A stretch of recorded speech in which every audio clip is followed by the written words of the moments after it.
digs up a suitcase. Not to bury something, not to retrieve something that belonged to him. He digs it up because the outfit inside is part of the plan. A girl's clothes, a name, an entire false identity pre-selected, pre-prepared, waiting in the ground like a seed that was planted long before this season ever started. The crash into the sheriff's station wasn't an accident. The unconscious pastor in the passenger seat wasn't a victim. He was a key, a Trojan horse with a heartbeat. And the girl who climbed out of that wreckage trembling, quoting scripture, clutching her Bible, was never frightened, never lost, never even real. Sophia was never a survivor. She was always the predator.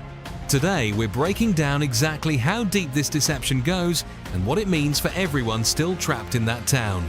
Before Season 4, the man in yellow existed at the edges of the story. A whisper, a warning, a face glimpsed in oil paintings Miranda made before she ever set foot in the town. He was the voice on the radio in Season 1. When Tabitha dug beneath the Matthews house, a storm swallowed the town whole. A voice crackled through the static. Your wife shouldn't be digging that hole. The show never told us who said it. It didn't need to. The town moved on. So did the audience. He appeared in Miranda's paintings years before anyone connected the dots. Victor's father, Henry, stood inside that house in Maine. He watched his wife document something she had seen in visions, a man in a yellow suit who she was terrified of. We didn't understand why at the time. Season 3 showed us. In the Season 3 finale, he stepped out of the shadows for the first time. He looked Jim Matthews in the eyes and said, "Knowledge comes at a cost." Then he repeated the exact words from the radio. "Your wife shouldn't have dug that hole, Jim." Confirmation. He had been there since the beginning. He had always been watching. Then he killed Jim. Not in a rage, not in self-defense. He killed him with the calm satisfaction of someone completing a task they had been looking forward to for a very long time. That detail matters more than it seemed in the moment, because what came next was not chaos. It was choreography. Season 4, Episode 1. The Arrival. The show picks up seconds after Jim's death. Julie is time-walking. She sees her father bleeding on the ground and cannot reach him. The man in yellow turns to her and says something that sounds like comfort but functions like a threat. You can't change the story.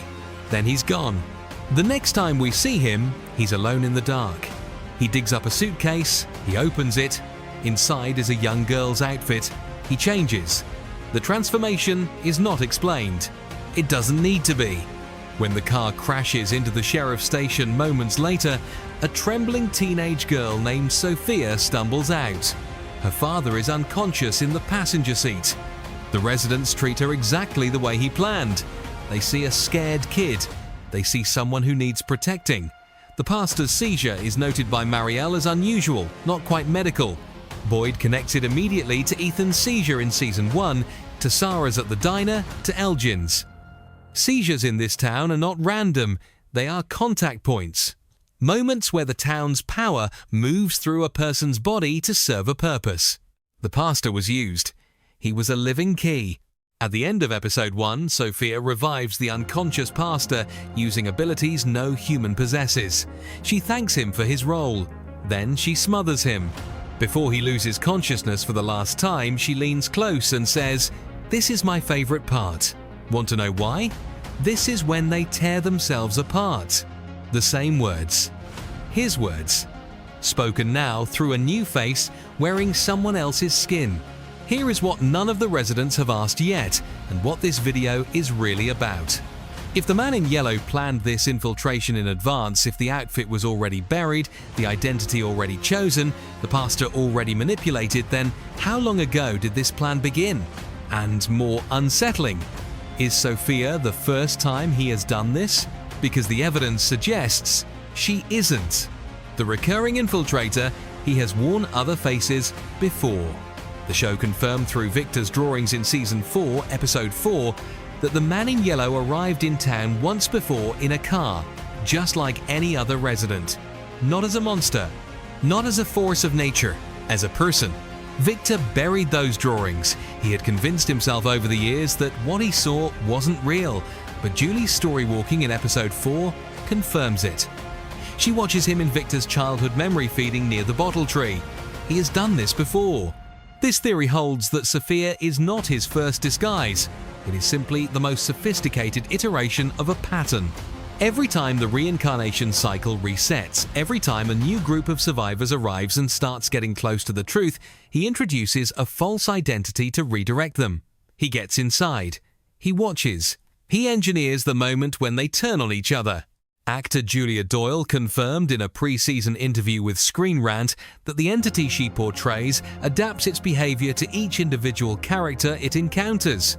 It gives a different version of Sophia to every resident, depending on what will cause the most damage. That is not improvisation. That is studied, practiced, generational manipulation. The weakness of this theory: it doesn't explain why the disguise is always human. If he is something older than the town itself, why does he need a body at all? The pastor's daughter was real and he consumed her. This theory begins with a question the show has not answered. Where did Sophia come from? The man in yellow dug up a suitcase. Inside was a girl's outfit. That outfit didn't appear from nothing. Someone packed it. Someone buried it. And the show confirmed through the crash, through the Bible verses Sophia recites from memory, through the specific choice of a pastor's daughter, that this identity was constructed with extraordinary precision. Julia Doyle herself refused to confirm whether Sophia was ever a real person. In the same Screen Rant interview, she said directly, "I think that's a question I cannot answer, and you'll have to watch." Compare this to Season 1. Victor spent decades in the town as a child. He watched the original group of survivors be slaughtered by the monsters. He watched his mother Miranda, who had painted the man in yellow before she ever arrived, die near the bottle tree. Victor's drawings in episode 4 show the man in yellow feeding on Miranda's insides at that location. He consumed her. The woman who saw him coming. The woman who tried to warn her family through paintings. If he feeds on people who get too close to the truth, it follows that Sophia was a real girl, a pastor's daughter who somehow glimpsed something she shouldn't have. He absorbed her, he wore her. The weakness. The show hasn't given us Sophia's backstory. This theory requires patience. He is the author, and this town is his book. This is the theory that reframes everything. In Season 4, the man in yellow references what is coming as his favorite part. He says it to Jim before the kill. He says it again through Sophia before smothering the pastor. The phrasing is precise and repeated.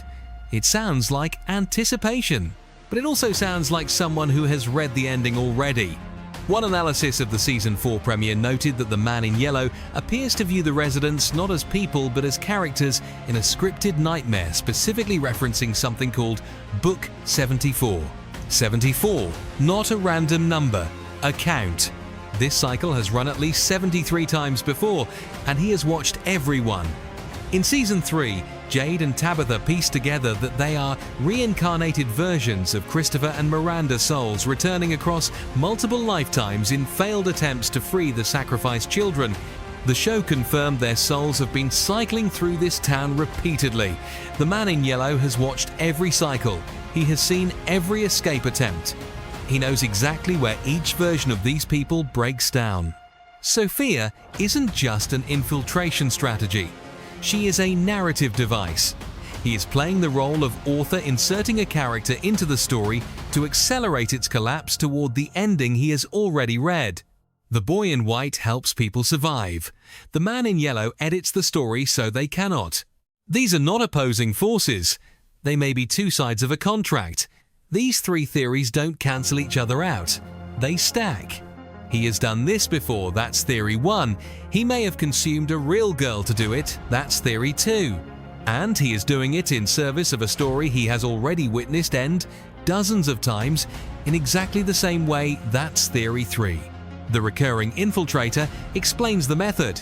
The consumed girl explains the material. The author explains the motive. He doesn't want them to escape. He doesn't want them to die quickly either. He wants the specific sequence of events that leads to people who trusted each other reaching for weapons. He has seen it before. He knows what produces it, and now he is inside the town with unlimited access, wearing the face of someone they have already decided to protect. That is not a monster, that is a director. 3 specific things this sets up for the rest of Season 4. First, Sarah is already compromised. The show confirmed in Episode 4 that Sophia triggered Sarah's voices by muttering something while standing near her. The voices that told Sarah to kill Ethan in Season 1 are back. If he has been causing those seizures all along, reaching into people from the inside, then Sarah has been his instrument since she arrived. The question now is whether she can recognize it in time to fight back. Second, Jade's storywalking becomes a direct threat to him. He killed Jim because Tabitha and Jade got too close to the truth about the reincarnation cycle. Jade taking hallucinogenic mushrooms in Episode 4 to unlock hidden memories is exactly the kind of knowledge-seeking that triggered Jim's death. The Man in Yellow's stated rule knowledge comes at a cost has always been a promise. Jade is about to test it. Third, Episodes 9 and 10 introduce a character Sophia has never interacted with before. Julia Doyle confirmed this in her pre-season interview. She described it as one of her favorite moments in the season. Whatever that confrontation is, it likely reveals something about Sophia's true nature that the earlier episodes have been building toward. The town is not approaching answers, it is approaching the part he loves most. Here is the question I want you to answer in the comments. Do you think Sophia was a real person before the Man in Yellow took her identity, or was she always just a constructed mask? Because the show has left that door open deliberately, and the answer changes everything about what he is capable of. If this video helped you see Season 4 differently, hit like. It helps the algorithm surface this to From fans who are asking the same questions right now. And subscribe if you want the next breakdown the same week each episode drops on MGM+.